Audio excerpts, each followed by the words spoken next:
नमस्कार। देखिए भैया, आज हम जो है कक्षा 9वीं का दूसरा अध्याय शुरू करने जा रहे हैं और हमारे आसपास के पदार्थ शुद्ध हैं, इसके बारे में पढ़ेंगे। सबसे पहले देखिए हम बात करते हैं शुद्ध पदार्थ की। तो सामान्यतः देखिए एक साधारण व्यक्ति के लिए जो होता है वो शुद्ध पदार्थ होता है कि उसमें किसी भी तरह की मिलावट नहीं हो। जैसे कि हम बाजार में देखते हैं शुद्ध नमक, शुद्ध घी, शुद्ध दूध ऐसे हैं।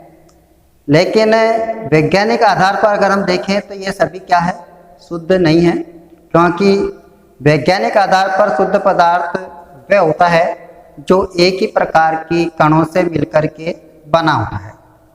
तो ऐसे को हम क्या कहते हैं, शुद्ध पदार्थ कहते हैं। और इन शुद्ध पदार्थों को देखिए दो वर्गों में बांटा गया है। सबसे पहला जो आपका आता है वह है तत्व। अब ये तत्व किसे कहते हैं, यानी कि तत्व क्या होता है, तो हम बात करते हैं तत्व की। तो तत्व पदार्थ क्या है, वह मूल रूप होता है जिसको कि हम रासायनिक क्रियाओं के द्वारा क्या है और विभाजित नहीं कर सकते हैं। और तत्व जो होते हैं ये एक ही प्रकार के परमाणुओं से मिलकर बने होते हैं, जैसे कि सोना है, चांदी है, ये आपके आते हैं तत्वों में। तो हम लिख सकते हैं सोना और चांदी, ये क्या है, तत्वों के उदाहरण है। अब हम बात करते हैं किसके, दूसरा देखिए जो शुद्ध पदार्थ है उसमें है यौगिक। यौगिक के किसे कहते हैं, तो यौगिक की सीधी सी परिभाषा है, यौगिक के ऐसा पदार्थ होता है जो दो या दो से अधिक तत्वों के नियत अनुपात में रासायनिक संयोजन से बनता है।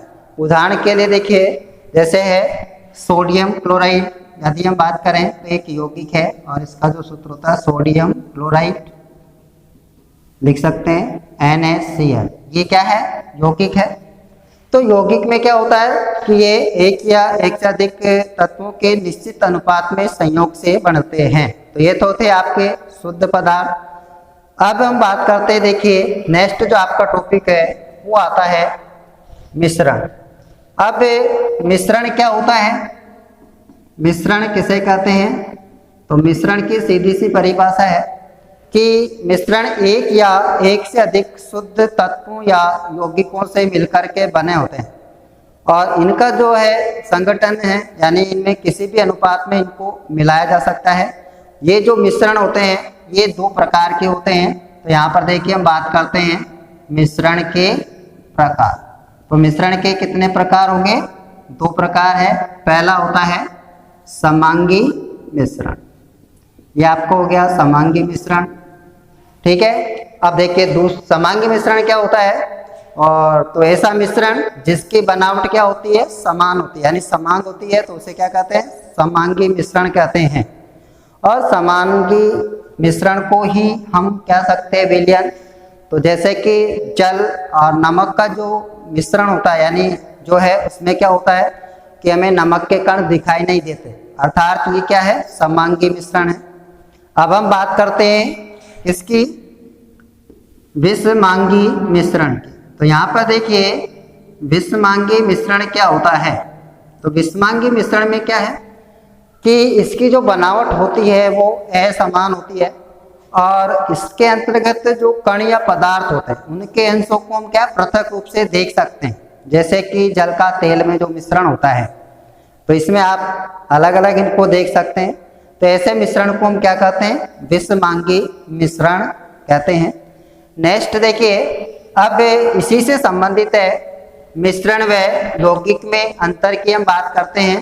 तो मिश्रण व यौगिक में क्या अंतर होता है, तो सबसे पहला जो अंतर आपको दे रखा है इसमें वो है कि जो मिश्रण होते हैं इनमें तत्व या यौगिक मिलकर के क्या करते हैं, नए पदार्थ बनाते हैं, जबकि यौगिकों में क्या होता है कि केवल तत्व ही संयोग करके क्या है, एक नया पदार्थ बनाते हैं। दूसरा देखिए मिश्रण जो होते हैं जो उनका संगठन होता है, देखिए मिश्रण का संगठन क्या होता है, परिवर्तनीय होता है, जबकि जो यौगिक होते हैं उनका जो संगठन होता है वो क्या है, अपरिवर्तनीय होता है। तीसरा अंतर की हम बात करते हैं तो देखिए मिश्रण जो होते हैं इनमें उपस्थित जो सभी घटक होते हैं उनके गुणधर्म क्या है कि उपस्थित इसमें होते हैं, जबकि जो यौगिक होते हैं अर्थात जो नया पदार्थ होता है उसमें क्या होते हैं कि जो मूल तत्व होते हैं उनके गुणधर्म उसमें उपलब्ध नहीं होते हैं। अब हम बात करते हैं चौथा अंतर। तो चौथा क्या अंतर है, तो देखिए इसमें क्या होता है, मिश्रण जो होते हैं उनके घटकों को भौतिक विधियों के माध्यम से क्या किया जा सकता है, पृथक किया जा सकता है। जबकि जो यौगिक होते हैं, यौगिक में क्या है कि इनको केवल रासायनिक विधियों के माध्यम से भी आप पृथक कर सकते हैं।